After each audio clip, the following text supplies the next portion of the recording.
नाजरीन आदाब। Madan commission, Rangaraj Mishra commission और सच्चर कमेटी, ये तीन है। ठीक, मादन। नाजरीन आदाब, सलाम, जय हिंद दोस्तों, मैं रिबाज सुफा और आप देख रहे हैं SNN चैनल पैगाम हक। नाजरीन, आइए सबसे पहले कोविड जैसी मौलिक बीमारी से आज आलम इंसानियत बिलख रही है, तड़प रही है, परेशान है। पूरी दुनिया में लोग इस मौलिक बीमारी से परेशान है। इस खात्मे के लिए हम अल्लाह की बारगाह में दुआ करते हैं। जैसा कि नाजरीन आपके इल्म में है कि आज मुल्क हिंदुस्तान की आज़ादी का 75वां साल जो है वो मना रहा है, खुशी मना रहा है। और खुद वजीर आजम नरेंद्र मोदी ने पूरे इस साल को हिंदुस्तान की आज़ादी के लिए आवाम से मनाने की अपील भी की है। और आपके इल्म में ये भी है कि हिंदुस्तान की आज़ादी में बैनुल मज़ाहिब हर फिरके के लोगों ने शहादतें पेश की हैं और मुसलमानों ने बिलखुसूस कसरत के साथ हमारे उलमाए किराम, हमारे बुजुर्गान ने हिंदुस्तान की आज़ादी में अपना खून बहाया है और अपने खून की शहादत से हिंदुस्तान को आज़ाद कराया है। यही वजह है कि मुल्क हिंदुस्तान में गंगा जमुनी तहजीब हमेशा परवान चढ़ी है और फिरका परस्त ताकतें इसे तोड़ने की हमेशा कोशिश कर रही हैं। और यही वजह है कि डॉक्टर बाबा साहब अम्बेडकर ने जितने भी फिरके हैं, जितने भी मज़ाहिब हैं, सबको बराबर से आज़ादी का हक इस हिंदुस्तान में हासिल है कि हर फिरका, हर मज़हब अपने अपने एतबार के साथ, अपने अपने अकीदे के साथ इस हिंदुस्तान में जिंदगी बसर कर सकता है। और दूसरी बात नाजरीन, जैसा कि आज मोहतरम जावेद सिद्दीकी साहब ने रिजर्वेशन का मुतालबा किया है मीडिया के सामने, आपके इल्म में है कि आज कई सालों से महाराष्ट्र में कई मुस्लिम मिल्ली समाजी व दीगर तंजीमों ने मुसलमानों के रिजर्वेशन का मुतालबा किया है। और खुद रंगनाथ मिश्रा कमीशन, साथ ही साथ दीगर कमीशनों ने ये सुप्रीम कोर्ट में हलफनामा भी दिया है कि मुसलमानों को रिजर्वेशन दिया जाए। जैसे जैसे महाराष्ट्र का इलेक्शन कारपोरेशन का करीब आ रहा है, तमाम सियासी जमातें मुख्तलिफ अंदाज में अपने आप को एक्टिव कर रही हैं। हालिया दिनों में सोशल मीडिया और चैनलों के जरिए से देखा गया कि मजलिस इत्तेहादुल मुस्लिमीन यानी MIM का एक बड़ा जलसा मुंबई के चांदेवली मैदान में हुआ, जिसमें खुद मजलिस इत्तेहादुल मुस्लिमीन के सदर और MP असदुद्दीन ओवैसी ने शिरकत की। वहीं औरंगाबाद के MP मोहतरम इम्तियाज जलील का भी मुख्तलिफ वीडियो आपने देखा होगा कि पुलिस ने उन्हें रोका, लेकिन वो किसी भी सूरत, किसी भी तरह उस जलसे तक, उस प्रोग्राम तक पहुंचे और अपने गाड़ियों पर तिरंगा जो हमारी आन बान शान है उसको लगाकर पहुंचे। और साथ ही साथ मोहतरम जावेद सिद्दीकी साहब ने पनवेल हाईवे पर MP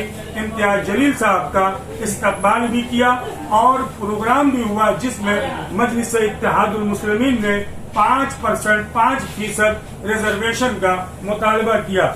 मोहतरम जावेद सिद्दीकी साहब, ये जो पूरा मामला मैंने मुख्तलिफ इम्तियाज जलील साहब की वीडियो भी देखी है, क्या वजह थी कि इस मुल्क हिंदुस्तान में हिंदुस्तान के झंडे को थामना, पकड़ना, उसे इज्जत देना हर शहरी का फर्ज है। और मुसलमानों को वैसे भी हमेशा फिरका परस्त ताकतें मुल्क दुश्मन करार देती हैं।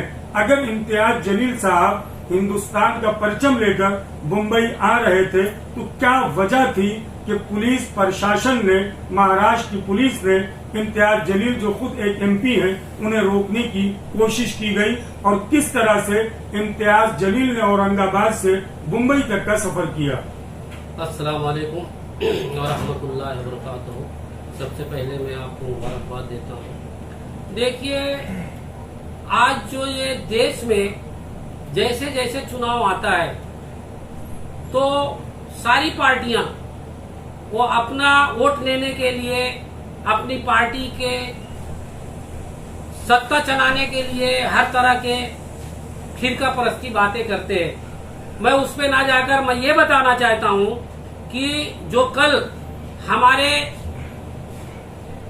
MP साहब असदुद्दीन जो पूरे पार्लियामेंट के मेंबर थे और इम्तियाज जलील शेख साहब भी पार्लियामेंट के मेंबर थे, उन्होंने काफी दिनों से ये जद्दोजहद कर रहे थे कि ये जो आरक्षण है, जो 5% मुसलमानों के लिए रिजर्वेशन है, ये इलेक्शन के टाइम जब ये पार्टियां जो सरकार में बैठी हैं उस वक्त कहते हैं कि भाई क्यों नहीं दिया गया, तो उसी का जवाब इस इलेक्शन के दरमियान में जो है महानगर पालिकाओं का जो इलेक्शन चंद दिनों में होने, उसी का जनता तक हम जो है जवाब देना चाहते हैं कि जब जब चुनाव आया सबूतों के आधार में, उस वक्त एनसीपी हो और भी पार्टियां, दीगर पार्टियां हो, वो खाली मुस्लिम समाज का वोट लेना जानते हैं। वो वोट लेने के लिए वो हमारे को ऐसा 5% आरक्षण के लिए आवाज उठाते थे कि मुस्लिम समाज को जो है 5% आरक्षण देना चाहिए, लेकिन जैसे इलेक्शन खत्म हो जाता है तो सब भूल जाते। उसको याद दिलाने के लिए हमारे जो है जनाब इम्तियाज जलील साहब, जो पार्लियामेंट के एक शेर हैं, जो पूरे हिंदुस्तान में लोग उन्हें शेर के नाम से जानते हैं, और वो हर फिरके के लोगों के लिए सच्चाई बात वहां पे पार्लियामेंट में उठाते हैं। मैं नहीं कहता हूं, पूरा मीडिया कहती है। तो ऐसे लोगों की हमारे हिंदुस्तान में बहुत जरूरत है। उन्होंने जो एक पहल की है कि मैं जो औरंगाबाद से चल के महाराष्ट्र मुंबई शहर में मैं एक परचम लहरा कर पहुंचा हूं, इसलिए कि वो लोगों को ये मालूम हो जाना चाहिए कि आपकी सरकार अभी आ गई, तो आप जो है हमको क्यों भूल गए। तो ये याददाश्त दिलाने के लिए उन्होंने बहुत जद्दोजहद किया और हमने खुद वहां पे पनवेल के आगे जाके उनका इस्तकबाल किया और उनके साथ रहे। जब वासी पहुंचे तो वहां पुलिस वालों ने कहा कि भाई आपको अगर मुंबई जाना है तो ये झंडा, तिरंगा झंडा गाड़ी में रख लो। तो उसमें हमारे जलील साहब ने कहा कि साहब मैं अपने देश का तिरंगा नहीं छोड़ूंगा, मैं औरंगाबाद से चल के यहाँ तक आया हूँ, लेकिन मैं ये तिरंगा यहाँ पे नहीं गाड़ी में रखूंगा, ये मेरी देश की बहुत बड़ी बदनामी होगी और मैं पैदल यहाँ से तिरंगा लेके मुंबई पहुंचूंगा। तब उसके बाद ऑफिसर ने कहा ठीक है साहब आप जाइए। तो उनको इतनी सामना करना पड़ा और वो कुछ पुलिस वालों सिद्दीकी साहब, मैं आपको रोकना चाहता हूँ। रसूलों के रसूल, पैगम्बरों के पैगम्बर, हम सब के नबी पाक हजरत मोहम्मद मुस्तफ़ा ने फरमाया है कि वतन की मोहब्बत जो है वो ईमान है, और इसी मुल्क हिंदुस्तान में फिरका परस्त ताकतें मुसलमानों को हमेशा तासुब की निगाह से देखती हैं, मुल्क का गद्दार कहलाती हैं। और ये परचम जो इम्तियाज जलील साहब ने उठा रखा था, जैसा कि आपने कहा कि पुलिस रोक रही थी, इस परचम पर हिंदुस्तान के तमाम शहरियों का, जितने भी अवाम है, सबका बराबर का हक है। बिलखुसूस अगर कोई मुसलमान हिंदुस्तान के परचम को लेकर आगे बढ़ रहा है, उसे क्यों रोका गया, इसके पीछे की क्या साजिश थी, इस हवाले से आप हमारे नाज़रीन, हमारे दर्शकों को आप बताएं। देखिए, इसलिए रोका जा रहा था कि इलेक्शन का दरमियान आने वाला है, अभी आया नहीं। उनका ये कहना है कि ये जो हम लोगों ने पिछले बार इलेक्शन में जो आश्वासन मुसलमान को देके सेकुलर पार्टी बन के हम चुनाव जीते हैं, तो आज हमको जवाब देना पड़ेगा। इसलिए वो चाहते थे कि इनका जो रैली, तिरंगा रैली है, फेल हो जाए। लेकिन अल्हम्दुलिल्लाह, अल्लाह का शुक्र है, हिंदुस्तान के कोने कोने में हमारे जो है इम्तियाज जलील साहब का और असद दुवैसी साहब का इंशाल्लाह बोलबाला है। लोगों का उनके ऊपर बहुत यकीन है कि ऐसे लोग जो है पार्लियामेंट में हैं, जो समाज के लिए और भी समाज के लिए आवाज उठाते हैं। और पुलिस को भी मैं मुबारकबाद देता हूं। कुछ लोगों ने, उनकी मजबूरी थी, अब मजबूरी क्या थी उनकी, जो उन्होंने ऐसी हरकतें कर रहे थे, लेकिन हमने और हमारे पूरे टीम ने कहा कि अगर हमारे तिरंगा को आप नहीं लेके जाने देंगे तो हम पैदल जाएंगे, गाड़ी यहीं छोड़ देंगे। तो उस बात को पुलिस ने मानकर उन्हें जाने दिया और मुंबई में जहां पे जलसा था वहां पे पहुंचकर और इस बात को पूरे जनता के सामने रखा गया।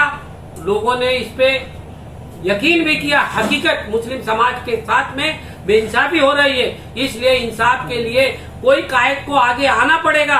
इसलिए हमारे कायद हमेशा जो है लड़ाई लड़ते रहे। एक आखिरी सवाल जावेद साहब, आज महाराष्ट्र में अघाड़ी सरकार है, सेकुलर सरकार जिसे कहते हैं। कल तक यही पार्टियां, चाहे वो कांग्रेस रही हो, चाहे वो राष्ट्रवादी रही हो या दीगर जो सेकुलर पार्टियां, उन्होंने हमेशा मुसलमानों के रिजर्वेशन का मुतालबा किया। आज खुद बरसरे इख्तिदार में है, क्यों ये 5% जो सुप्रीम कोर्ट ने जिन कमेटियों का गठन किया था, जिन्हें मुअय्यन किया था, और उन्होंने बाकायदा हलफनामा दिया है कि मुसलमान इस लायक हैं, मजबूर हैं, उन्हें 5% रिजर्वेशन दिया जाए। ऐसी क्या वजह आन पड़ी कि उत्तर प्रदेश का भी इलेक्शन होने वाला है, कुछ महीनों के बाद महाराष्ट्र में भी कारपोरेशन का इलेक्शन होने वाला है, मजलिस इत्तेहादुल मुस्लिमीन इमाइयम अभी तक क्यों खामोश थी, और ऐसी क्या वजह पड़ी कि आज इन सेकुलर पार्टियों को आपके जो मजलिस इत्तेहादुल मुस्लिमीन के सदर हैं जनाब असदुद्दीन ओवैसी साहब या MP मोहतरम इम्तियाज जलील शेख साहब आज रिजर्वेशन का मुतालबा उठा रहे हैं? देखिए, आपको तो पता है, मैं एक मुमरा शहर की बात ले लूं कि थाने महानगर पालिका के अंदर हम जिसको जो है आमदार से लेके मंत्री बनाया यहाँ के लोगों ने, आप एक भी मुझे जवाब दे दें कि मुस्लिम समाज का एक भी बच्चे को महानगर पालिका में नौकरी दी गई क्या? नहीं दी गई।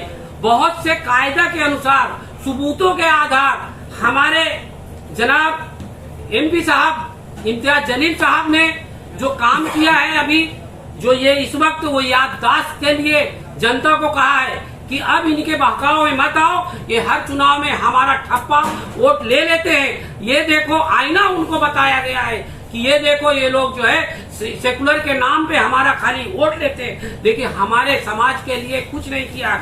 जैसे उन्होंने कहा है कि पूरे महाराष्ट्र में 1000 करोड़ रुपया का जो अल्पसंख्यक की जमीनें थी, वक्फ बोर्ड की थी, वो बोर्ड की जमीनें भी ये लोगों ने खा लिए। उसके ऊपर भी उन्होंने आवाज उठाया और 9-10 लोगों को FIR भी हुआ। तो मैं ऐसे लोगों को सलाम करता हूं कि जो इन्होंने हमारे कौम के लिए आवाज उठा रहे हैं, और यहाँ की जनता भी उनके पीछे है और इंशाअल्लाह पीछे रहेगी। ये थे मजलिस इत्तेहादुल मुस्लिमीन के अहम रुकन मोहतरम जावेद सिद्दीकी साहब। उसके अलावा समाजी कारकुन भी हैं, हर मौजूआत पर बेबाकी के साथ आप तबसरा करते हैं। यकीनन आज का जमाना वही जमाना है कि अगर जब तक बच्चा रोता नहीं है तब तक माँ दूध नहीं पिलाती है। रिजर्वेशन हमारा हक है, रिजर्वेशन हमारा हक है, और हमें चाहिए, वो आप किसी भी पार्टी में हो, लेकिन अगर आप मुसलमान हैं तो आपका फर्ज है कि आप हुकूमत से आवाज उठाएं और मुसलमानों की हालत को बेहतर बनाने के लिए कोशिश करें। एक अहम नौजवान और हमारे साथ इस वक्त है। भाई, आखिरी सवाल, क्या मुतालबा आपका रिजर्वेशन के हवाले से है? अस्सलाम वालेकुम।